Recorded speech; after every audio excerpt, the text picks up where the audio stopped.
Sahabat desa, kembali lagi bersama kami di podcast Desa Bantarsari, Akademi Desa dari Desa untuk Indonesia. Sebuah kesempatan berharga hari ini kami kedatangan tamu istimewa. Beliau adalah seorang dekan, masih muda, energik, dengan pengalaman yang luar biasa. Dan kita sapa terlebih dahulu. Assalamualaikum Pak Dekan. Waalaikumsalam. Masya Allah. Beliau itu namanya itu Dr. Haji Muhammad Rian Bakri, SHMH. Masya Allah.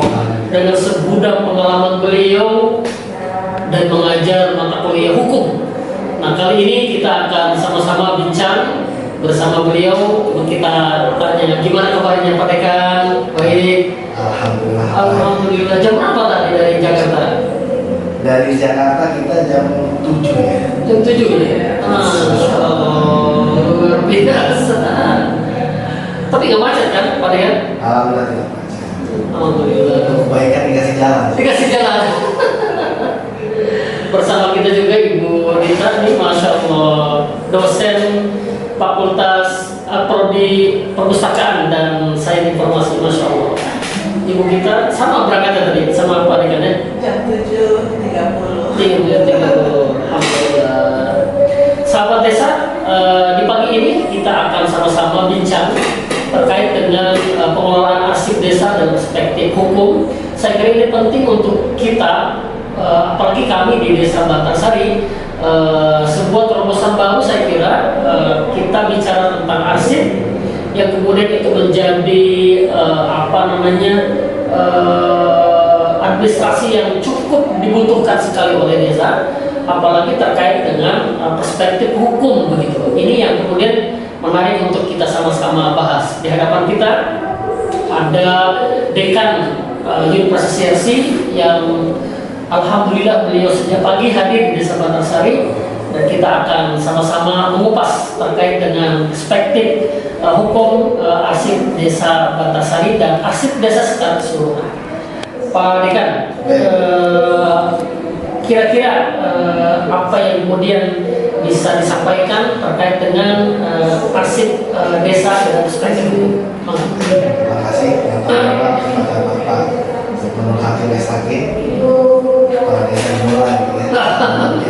Biasa industri 5.0 ya. SHG Pak, gelarnya SHG. Sarjana Alam Gaib. Terima kasih sudah mendengar luar biasa kepada ibu kita juga dari kita siapsi. Jadi dalam konteks hukumnya saya mau menjelaskan dari perspektif hukum dulu. Kita paham bahwa pasal 1 ayat 3 Undang-Undang Dasar negara kita itu negara hukum.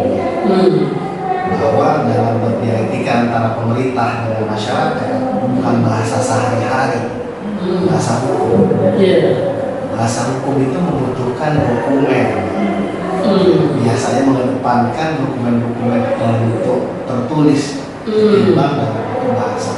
Walaupun tidak juga harus dalam konteks dokumentasi, tapi setidaknya dalam negara hukum modern ya hal-hal seperti dokumentasi dokumen hukum kan itu menjadi ciri bahwa sudah ada perkembangan hukum yang sudah ada di negara tersebut.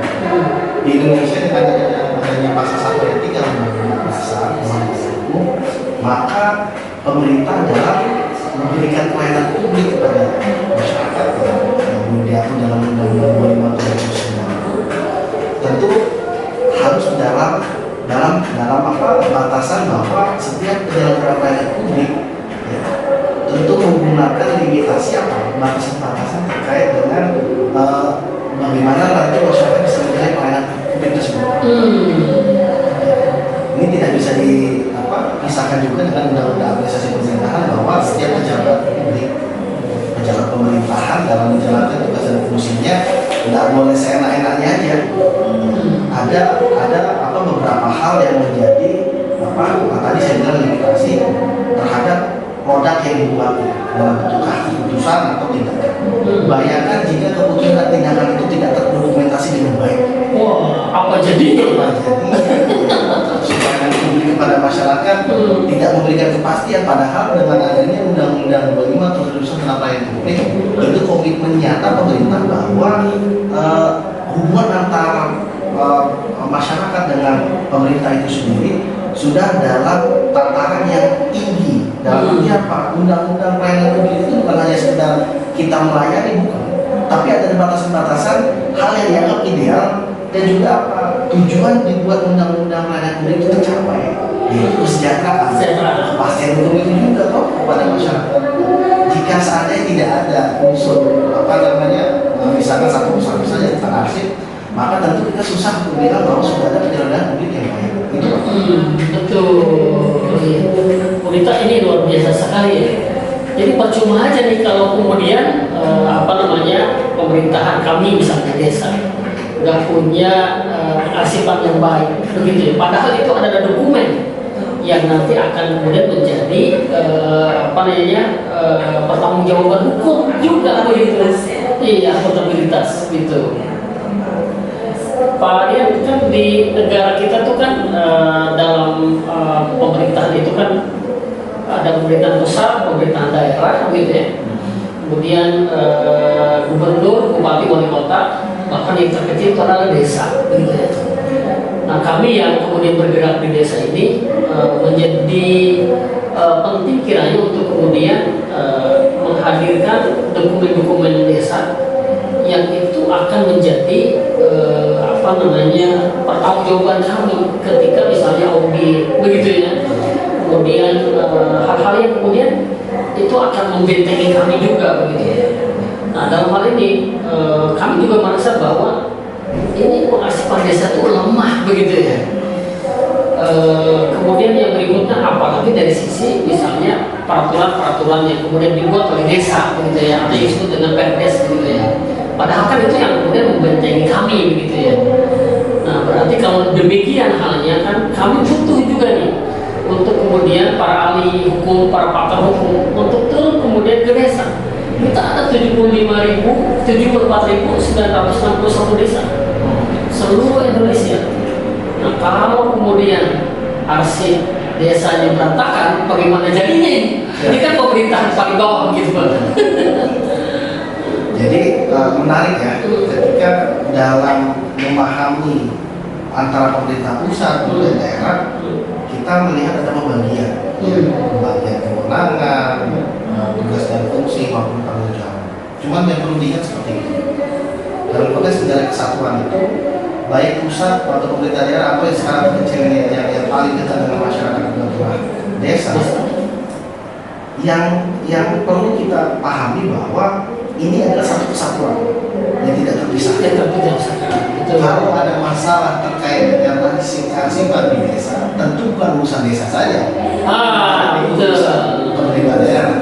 Kalau pemerintah daerah itu tidak melaksanakan sesuai dengan tupoksi ataupun mencapai tujuan dan kenapa dibuat otonomi daerah, maka pemerintah pusat juga harus tanggung jawab. Jadi ini satu kesatuan yang tidak dapat dipisahkan karena ini. Ya,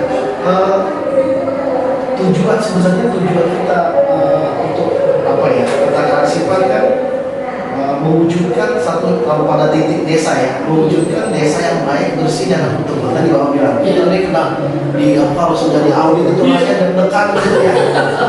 Padahal saya kira dengan adanya kearsipan yang bagus di audit itu sebenarnya kita bangga menunjukkan bahwa kita ini lebih dari yang lain, harusnya seperti itu. Jadi desa yang bersih, baik dan akuntabel itu tentu dicerminkan dari pengelolaan arsip yang benar. Terus kedua, karena strategis desa itu gini, apakah desa itu tidak lebih penting ketimbang pusat? Apakah pusat itu tidak bagi saya? Karena garda terdepan, ya, dialek antara penguasa dan rakyat, titik paling terdepannya itu di desa, tidak ada cerita lain. Apakah pejabat-pejabat di pemerintahan pusat bisa bertemu dengan masyarakatnya langsung? Saya kira tidak seperti desa. Setiap gerak Pak Kades saya kira langsung dilihat oleh masyarakat, bukan hanya instrumen misalkan untuk keputusan Pak Kades atau peraturan desanya, tapi tindak tanduk kita langsung dilihat oleh masyarakat dan juga berkomunikasi lancar. Tapi pasti tanya Pak, bagaimana dokumen saya yang seperti ini Pak? Bingung kita. Oh iya, mana dokumennya? Apalagi sudah jelas bahwa pengembangan kearsipan itu aspeknya itu bukan hanya aspek kewenangan siapa yang membuat arsip atau menjadi arsip, tapi infrastruktur arsip itu sendiri loh.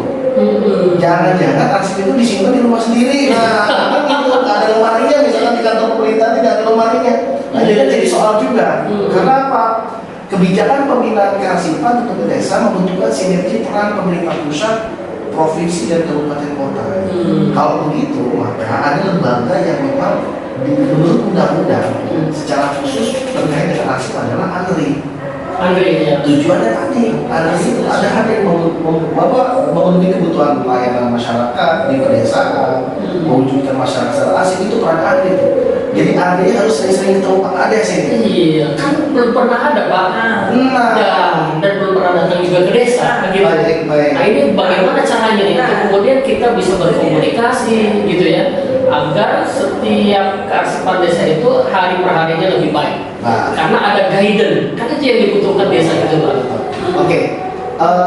Ini sudah berbicara tentang implementasi yang sangat menarik. Di undang-undang apa namanya 43 atau 2009 tentang kearsipan memang tidak secara langsung menyebutkan tentang desa. Betul. Di PP-nya, di peraturan pemerintah turunannya nomor 43 tahun 2009 peraturan pemerintah 28 tahun 2019 tentang implementasi undang-undang 43 tahun 2009 baru menyebutkan desa, tapi dalam konteks desa itu adalah bagian dari yang dibina oleh kabupaten kota. Nah, tetapi kalau saya lihat dengan adanya undang-undang tentang desa, seharusnya desa ini juga masuk ke dalam apa? Masuk ke dalam bukan hanya menyebutkan tentang pemerintah pusat, daerah, provinsi, kota, tapi tentang desa juga. Ada satu pasal-pasal yang memang mengatur tentang fungsi peran desa juga terkait dengan kearsipan. Kenapa harus penting? Karena biar punya anggaran juga kita nih. Iya, betul Pak. Kalau yang dibina saja tentu agak susah. Gimana kalau ada anggarannya? Iya. Agak juga Pak Kades nih kalau desa itu punya anggaran terkait dengan. Jadi kita tidak jadi mandiri. Ya. Nah, persoalannya itu adalah secara komprehensif tentang pengembangan kearsipan di lingkungan desa, pemerintah desa belum diatur secara komprehensif dalam PP-nya itu sendiri Pak. Maupun saya belum cek perda yang memang sebagai dasar otonomi daerah di Jawa Barat ya, di Jawa Barat khususnya, apakah sudah ada perda tentang kearsipan yang nah betul. Oleh karena itu bagaimana Pak Kades bisa jalan berlari jauh ketika memang ada kekosongan hukum. Kan kita tidak boleh tafsir bebas terhadap suatu peraturan dan lain-lain. Nah, tetapi kita sudah punya namanya perka ya, peraturan kepala arsip nasional tahun 8 tahun 2009 tentang program arsip masuk desa. Harusnya sudah bisa menjadi dasar terkait dengan implementasi dan juga menjaga denyut kearsipan di desa. Karena peraturan tentang saya bacakan ya, peraturan kepala arsip nasional Indonesia tahun 8 tahun 2009 tentang program arsip masuk desa itu adalah sesungguhnya bisa menjadi guidance Bapak pemerintah daerah untuk menjalankan apa terkait dengan peran kearsipan itu sendiri. Walaupun peraturan kepala perka ini hadir sebelum PP itu sendiri. PP 2012 tahun 2019. Dan yang di sasaran ya, ruang lingkup kegiatannya itu dalam peraturan kepala ini sudah jelas bahwa pertama sosialisasi kearsipan kepada lembaga kearsipan daerah provinsi kabupaten. Kedua, penyusunan pedoman umum pengelolaan arsip pemerintah desa. Sudah ada belum itu? Ketiga, pembangunan aplikasi pengelolaan arsip pemerintah daerah desa maksudnya. Jadi bukan hanya menyusun pedoman, tapi membangun aplikasi pengelolaan arsip pemerintah daerah desa maksudnya. Sudah ada belum itu? Keempat, diklat pendidikan dan latihan pengajar kearsipan TOT dan diklat teknis pengelolaan arsip bagi sekretaris desa. Ini harusnya sudah jelas ini. Betul. Ini yang kemudian Pak menjadi pertanyaan kami juga begitu ya. Kan karena kita begini bicara terkait dengan regulasi, misalnya Undang-Undang Desa Nomor 14 serta seluruh turunannya. Nah, tidak hal yang kemudian detail, misalnya peraturan Menteri Desa, ya nomor sekian misalnya, kan belum secara khusus menyebut tentang penganggaran dana desa, prioritas dana desa untuk keasipan tata kelola desa, kan belum ke arah sana. Nah ini menjadi penting saya kira pertemuan hari ini agar ini menjadi rekomendasi kepada pemerintah pusat lewat Kementerian Desa untuk kemudian membuat membuat peraturan Menteri Desa yang bicara terkait dengan prioritas anggaran dana desa untuk poin salah satunya adalah penganggaran pengasipan desa. Nah kalau sudah begitu kan ini udah implementatif Pak. Betul. Itu kalau sudah begitu kan nanti akan bertahap pada misalnya bintek ya kan begitu untuk sekdes dan perangkat desa yang lainnya. Kalau saya baca peraturan perkara nomor ya tentang ini keasipan ahli ya. Sesungguhnya kalau diatur oleh ahli itu sendiri, pendanaan itu adalah pendanaan dari pusat Pusat. ya. Atau sepanjang Kementerian Pedesaan itu mengatur khusus terkait dengan APBN yang memang difungsikan untuk desa-desa. Tetapi kalau saja pemerintah daerah gubernur memiliki komitmen kuat, bisa saja dananya itu dari APBD itu sudah tidak. Iya. Cakep itu dong gitu. Kalau dari bukan nih mau nanya, kalau dari anggaran yang untuk desa selama ini gimana Pak Kades? Apakah ada nggak memang diperuntukkan untuk penyelenggaraan keasipan di desa itu? Iya, jadi kan sumber dana desa itu begini Pak. Untuk desa pertama sumber utamanya itu dari pusat, namanya DD, dana desa yang 1 miliar itu ya. Itu alokasinya sudah jelas, diatur untuk infrastruktur, untuk pemberdayaan, untuk ekonomi, bumdes ya. Pos-posnya udah jelas. Pos-posnya sudah jelas dan tidak ada kalimat khusus untuk kemudian penganggaran terkait dengan pengelolaan asing. Kemudian juga ada dana yang masuk ke desa, misalnya dari kabupaten, namanya ADD, alokasi dana desa. Itu di dalamnya untuk sirtap, pendapatan tetap kepala desa dan perangkat desa. Di situ ada RT RW, ada BPD, begitu ya. Tidak khusus kemudian menyebutkan terkait dengan misalnya Perbu, terkait dengan pengasipan. Ya, dialokasikan sekian belum ada. Nah kalau ini kemudian menjadi rekomendasi kita, saya kira ini menarik untuk kemudian kita lempar bola ini ke kementerian, kita lempar bola ini ke gubernur, kita lempar bola ini ke bupati, agar kemudian setiap desa mengalokasikan dana yang masuk ke desa sebagai kecilnya untuk infrastruktur asing. Gitu. Jadi desa juga tidak khawatir ya? Tidak khawatir, kan ada regulasinya gitu. Jadi memang Pak, ini semuanya itu bukan bicara tataran hukum saja, tapi komitmen pembuat kebijakan Pak. Political will. Betul, kalau bahasa kita political will. Kenapa?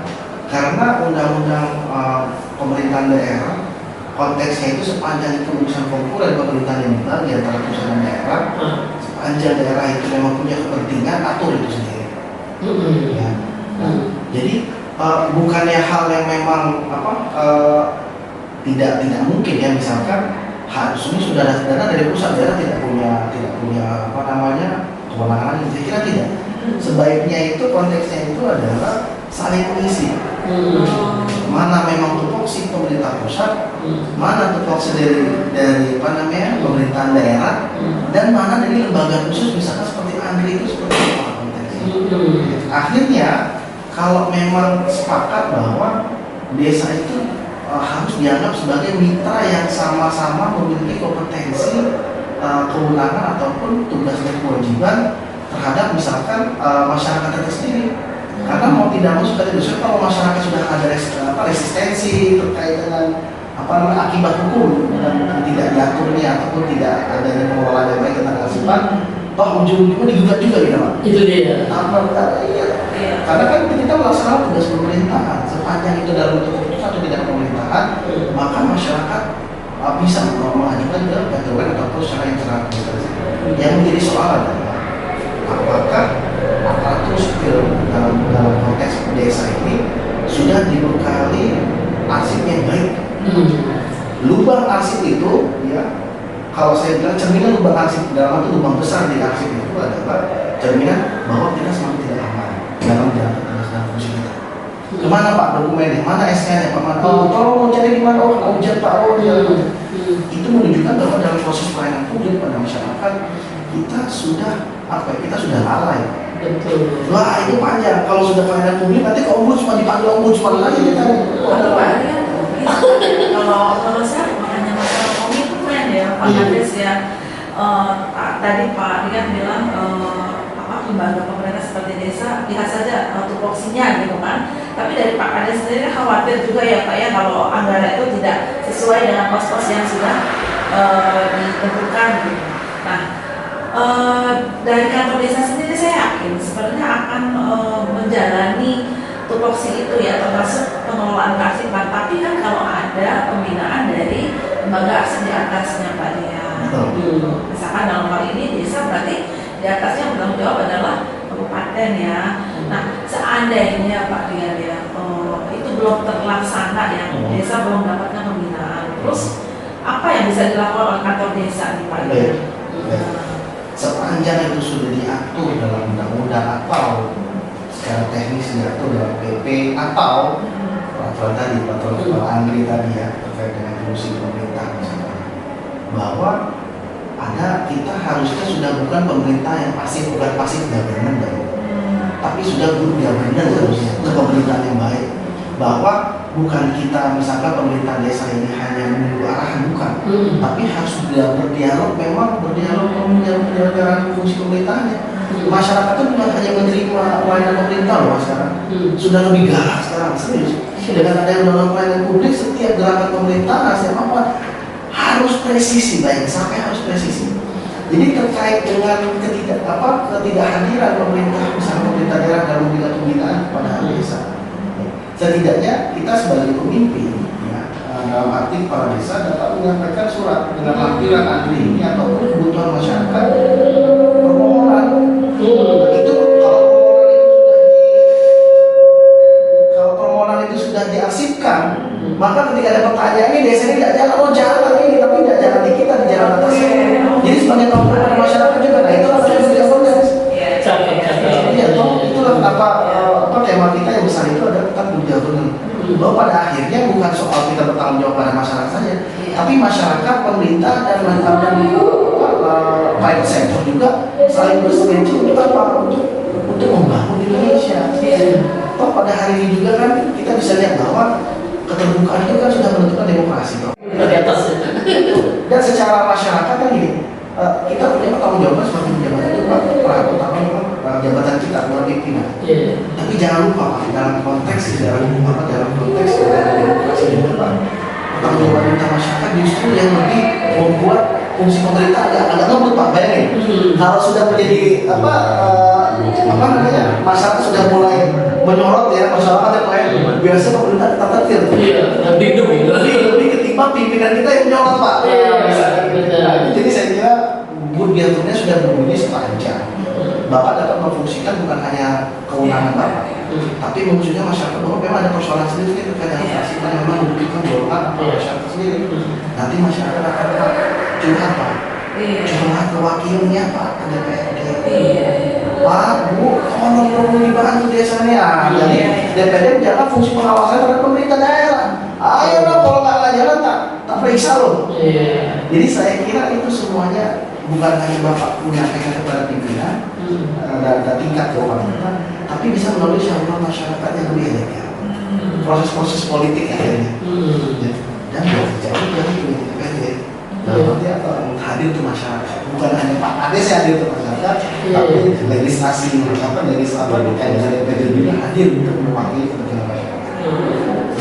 Menarik sekali. Ayo Pak Kades. Pak ini sesuai saran masukan dari Pak Rian, Pak Kades bisa menyampaikan itu ya Pak ya ke tingkat atas. Iya, saya kira ini masukan berharga saya kira biasanya kan kalau masukan dari masyarakat itu lebih didengar gitu Pak ya. Jadi ada pressure. Yang kedua kan begini, kita tuh di Kabupaten Bogor itu ada 416 desa. Sementara kelurahannya cuma 19. Artinya Kabupaten Bogor itu ya desa. Artinya desa punya resources yang begitu luar biasa begitu untuk kemudian bernegosiasi dengan pemerintah di atasnya, dengan wakilnya yang ada di DPRD untuk kemudian melakukan kebijakan agar perhatian terhadap desa dalam hal ini dalam konteks kearsipan itu lebih nyata. Nah ini akan kami gelontorkan. Kebetulan saya pengurus APDES Pak, Asosiasi Pemerintahan Desa Seluruh Indonesia Kabupaten Bogor. Nah nanti kita akan juga suarakan ini lewat APDES gitu ya teman-teman yang berhimpun kepala desa di APDES. Ayo sama-sama kita kemudian menyampaikan ini karena ini adalah sesuatu yang urgent, sesuatu yang daruri yang begitu dibutuhkan sekali untuk kemudian desa punya pengarsipan dokumentasi yang baik bagian dari government tadi Bu ya, karena semuanya berangkat dari desa Pak. Kalau desanya baik, desanya benar, secara otomatis kan Indonesia pun akan berubah. Makanya tema kita dari desa untuk Indonesia Bu ya. Iya, kalau mau merubah Indonesia ya ubahlah desa. Begitu sih. Dari masa awal juga sebenarnya diskusi itu kan harus ada output dari diskusi apa yang memang relevan dicoba untuk kita lakukan tadi. Betul. Coba dorong itu. Ada perda tentang kearsipan Pak di lingkungan kabupaten Bogor. Di sana itu nanti dari perda itu akan menyusun akan ada materi muatan terkait dengan lembaga apa yang memang bertanggung jawab di sana. Atau istilah dalam konteks organisasi kewenangan siapa nih? Terus kedua, keuangan dari mana nih? Nah, kan itu tugas siapa juga sih? Enggak, ya. Terus ketiga itu adalah proses bagaimana masing-masing antara wilayah kabupaten dan organisasi ada dinamika pengaturan pembagian fungsi kewenangan ini desa ini. Jadi jelas ketika terjadi masalah ini urusan siapa. Jadi perda materi ini juga sebagai dasar misalnya desa Antarsari untuk apa? Untuk melaksanakan fungsinya yang memang selama ini dalam peraturan terkait belum secara jelas melakukan desa. Setidaknya biar jalan lancar kasih kerangka hukumnya. Maka ketika ada kerangka hukumnya kita jelas mana batasan yang boleh dilangkahi. Kita takut juga kita. Terus kedua, sebatas apa peran masyarakat dapat terakomodir di sana. Dan ketiga adalah menjaga agar tidak ada tumpang tindih antara pemerintah pusat, pemerintah daerah dan desa itu sendiri. Betul. Benar toh? Kan sudah ada organisasi sendiri. Iya. Ada aturan lainnya masing-masing. Betul. Dan pada saat perda itu ada nanti sebenarnya statement di dalam suatu peraturan undang-undangan dalam konteks perda yang memang mengatur belum ada di misalnya di Indonesia sudah mengatur hal tersebut dan melampaui daerah lain ya, tapi sudah melihat kebutuhan tentang kita sudah melek arsipan. Betul. Melek arsipan kok karena ini saya mau bilang penyelenggaraan pemerintahan desa yang baik dan benar bersumber dari arsip yang baik dan benar. Arsip yang baik dan benar ya mencerminkan peradaban yang maju.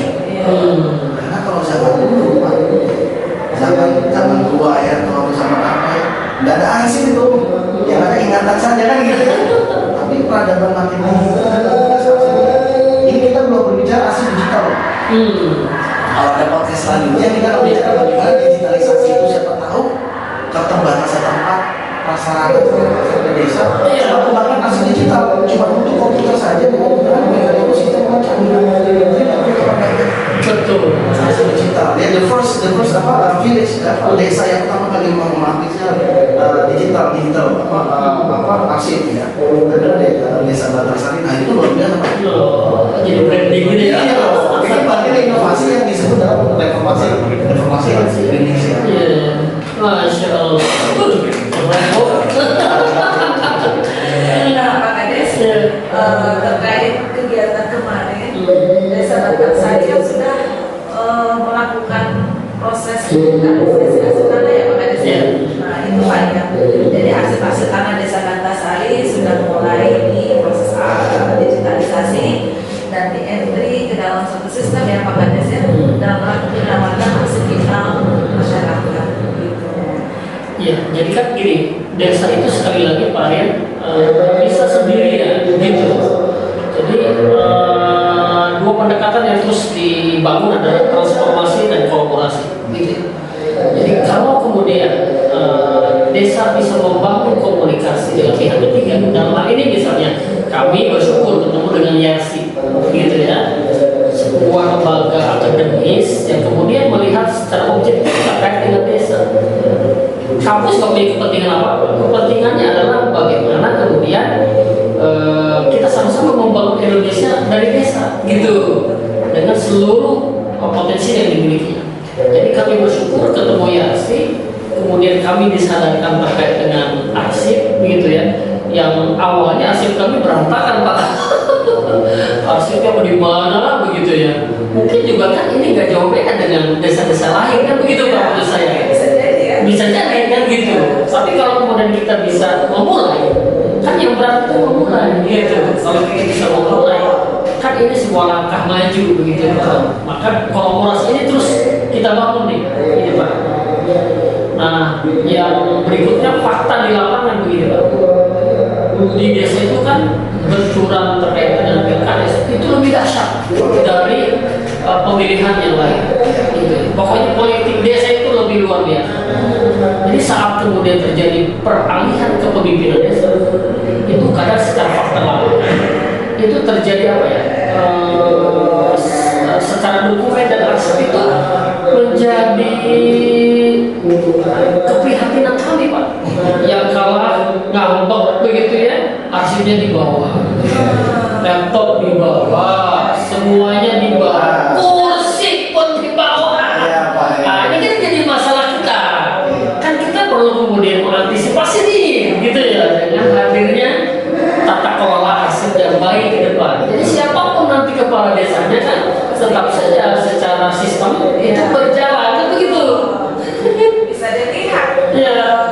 apa namanya berjalannya program desa sebelumnya melalui arsip. Tapi kalau arsipnya nggak ada, ini juga saya dengar Pak ya dari desa yang lain seperti itu. Jadi malah jadi suatu dilema ketika periode kepala desa itu akan berakhir. Karena kan khawatir apa akan ada tuntutan gitu. Karena sebelumnya apa dari kepemimpinan di kepala desa sebelumnya tidak ada arsip. Khawatir ada tuntutan dari masyarakat. Jadi khawatir. Kita kan berbicara mengapa ya ke depan itu ya mungkin setelah misalnya mungkin di zamannya Pak Kades ya, sudah mulai secara komprehensif ya ada satu tanggung jawab untuk arsip. Jadi jabatan itu selamanya, orang yang memegang jabatan itu hanya temporary. Jadi kalau dia selesai dari kepala desa, dia ambil semuanya, berarti mau ambil itu jabatan terus. Itu secara moral, secara hukum Bapak. Dengan dengan diatur dalam oleh Perda, buat pasal tentang pidana. Yang materi kuasanya itu terkait dengan persoalan kearsipan. Boleh saja kalau tentang arsip, Perda tentang arsip. Tindakan ataupun apapun yang memang mengarahkan penggunaan arsip, ya arsip negara, itu tindakan pidana yang diancam hukuman dibuat saja. Dibuatkan. Makanya dibuatkan itu dalam kita Perda itu sendiri, gitu loh. Tetapi dalam proses ini Pak, tidak juga bisa yang sebelum sesuatu kan sudah 5 tahun ya, tiba-tiba dengan ada itu nanti kan ada resistensi dari orang. Ada namanya masa peralihan. Masa peralihan itu adalah pada saat Perda ini sudah berjalan, diberikan pemahaman dan sosialisasi. Ayo, kita mau ini ada pidananya. Ini proses peralihan namanya. Itulah muncul dalam kebijakan. Jadi sepanjang masa peralihan itu diatur dalam waktu 2 tahun dalam Perda itu, misalkan 2-3 tahun, selama 2-3 tahun ada kata pemaaf. Dalam arti dalam pemaaf, apa bahasa menimbang. Tapi setelah itu sudah dalam 3 tahun masa peralihan 2 atau 1 tahun itu terapan benar. Tantangan apa itu kan dokumen negara itu, pemerintah itu masa bawa ke rumah. Ya nanti dibuat gorengan nanti loh. Sama siapa? Nah itu siapa? Efek jerak ya. Karena gini, ada 3 hal Pak tentang pemerintahan. Mungkin waktu kita memang nggak juga ya. 3 hal yang harus dipegang dalam hal pemerintahan. Pertama itu adalah terkait dengan kita harus memegang teguh prinsip legalitas. Segala sesuatunya oleh hukum dan menggunakan unsur hukum, jangan yang lain Pak.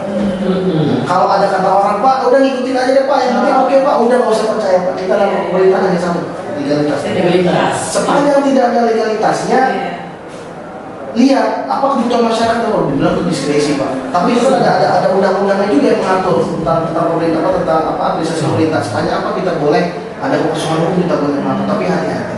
Intinya prinsip legalitas di hukum. Terkait dengan kalau dikaitkan dengan kearsipan, lihat dulu sudah bagus belum terkait dengan legalitas kearsipan di kita. Kalau ada kosong, ya tolong diisi dulu nih. Terus kedua tentang ini, tentang prinsip perlindungan terhadap hak asasi manusia. Kalau dikaitkan dengan kearsipan, semua isinya arsip itu adalah tentang hak orang loh. Kalau nggak ada hak orang, buat apa jadi arsip? Jadi itu kasus biasa.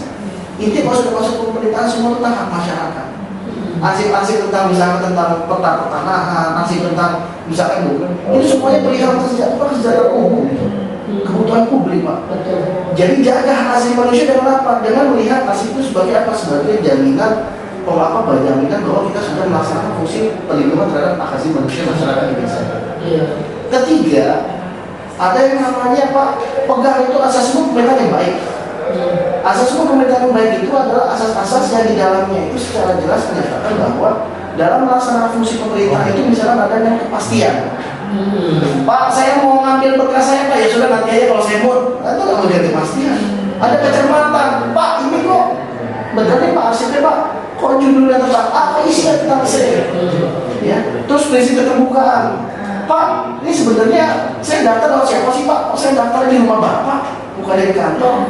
Nah, itu nanti prinsip-prinsip prinsip-prinsip asas yang baik itu tolong ditaruh di kantor, dijadikan suatu pedoman. Oh ternyata pemerintahan itu ada kenapa? Nah saya izin saya juga harus ya. AUPB itu mau tidak mau suka tidak suka itu adalah saya nih Pak. Kepastian hukum. Pada saat tentang kearsipan pastikan ini siapa yang suruh, siapa yang terima, kan kepastian hukum. Kemanfaatan. Sepanjang arsip itu memberikan manfaat, ya, memberikan apa ataupun apa sebaliknya ada kemudaratan, ya jangan. Ya. Terus ketidakberpihakan. Ketika kita tentang perihal kearsipan, jangan pernah berpihak terkait arsip itu. Oh tentang tadi saudara saya cuma ada berpihak tentang arsip. Ini boleh akses, ini tidak boleh, tidak boleh. Terus kecermatan, bisa saja untuk arsip hari ini tolong cermat, bikin saja yang boleh. Tidak menyalahgunakan kewenangan untuk yang gampang ini saudara saya, ini kewenangan saya. Akhirnya menyalahgunakan kewenangan. Dan keterbukaan buat arsip itu harus terbuka. Kapan selesainya, oleh siapa dan siapa yang akan itu. Dan kepentingan umum, arsip itu harus memberikan kepentingan umum. Kalau arsip itu keluarnya untuk kepentingan pribadi yang mengatur umum dalam arti terkesan ada penjelasan, jangan. Dan terakhir Bapak Ibu sekalian, tentang arsip itu AUPB kalau dikaitkan dengan kearsipan, berikan pelayanan yang baik terhadap masyarakat tentang kearsipan. Senyum doang kalau mau kearsipan toh Pak. Akhirnya mereka bercerita kalau Pak sama desanya senang banget saya nyari arsip. Bukannya hanya disenyumin dikasih teh. Wah, ada nggak? Waduh, tapi jangan uang jajan, uang jajan dari dulu ada dari mana itu?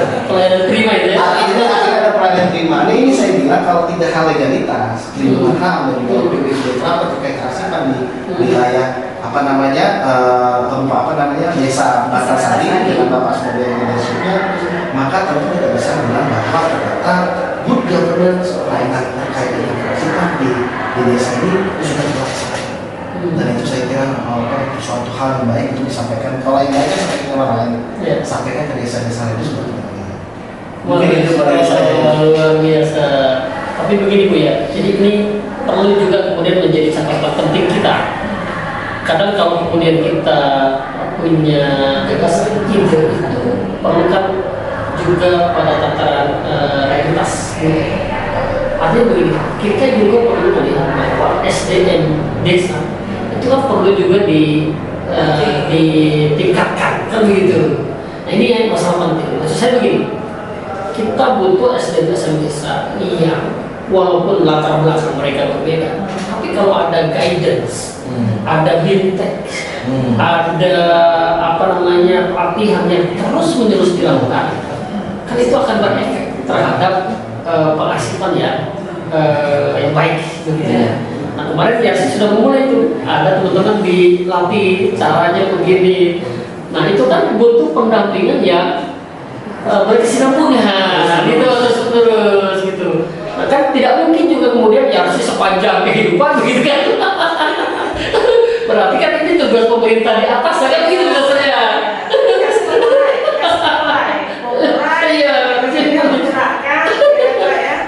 Untuk kemudian yang berwenang absen kabupaten yang kita seterusnya. Itulah yang namanya dalam pemerintahan itu ya, civil society itu bisa saja dimaknai sebagai misalkan salah satunya itu masyarakat akademis. Makanya kehadiran kita di sini itu adalah tentu dalam konteks berbagi, bukan memberikan, berbagi. Sama-sama berbagi. Kenapa? Ketika kami di sini, kami itu mendapatkan ilmu luar biasa, pengetahuan yang senyatanya bahasa Indonesia. Dan intinya di sini saya bertemu dengan leadership yang luar biasa di KKS.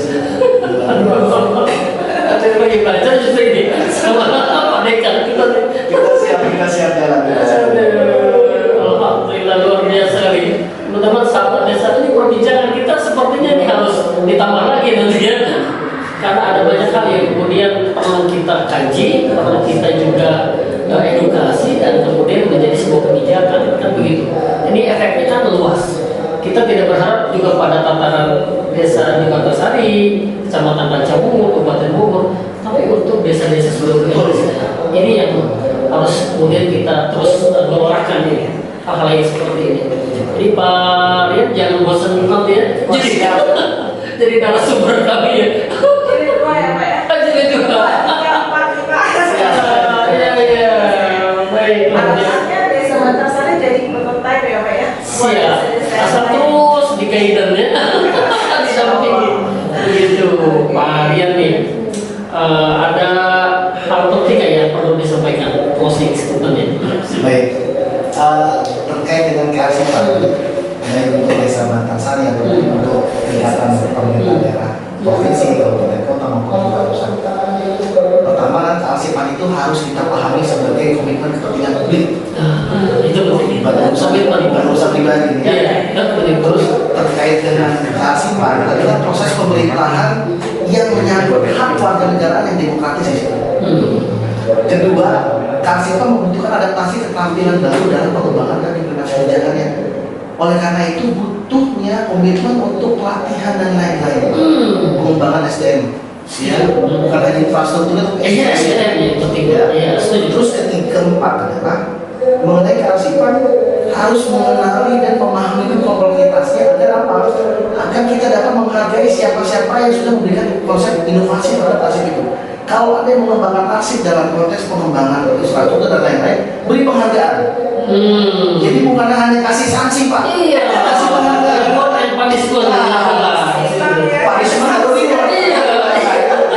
Jadi saya kira nanti karena kearifan yang selama ini arsip itu kayak hal-hal yang bosan tidak. Jadi hal yang ketika ada inovasi maka ada penghargaan. Ketika ada penghargaan maka di situ ada namanya penghargaan yang tinggi. Mungkin itu dari saya Pak. Masya Allah luar biasa sekali. Tapi saya pengen dengar nih, apa kesan pertama datang ke Bantarsari di luar arsip? Kesannya pertama itu adalah kok adem, enak, kayaknya nyaman di saya. Yang belum itu kulinernya kan. Masya Allah. Baik Pak Dekan, Ibu Nita, terima kasih atas kehadirannya di podcast Desa Bantarsari. Akademi Desa dari Desa untuk Indonesia. Mudah-mudahan ini menginspirasi kita, juga memotivasi kita akan terus bekerja, berbuat, berkontribusi nyata untuk Indonesia. Dari desa untuk Indonesia. Assalamualaikum warahmatullahi wabarakatuh. Waalaikumsalam.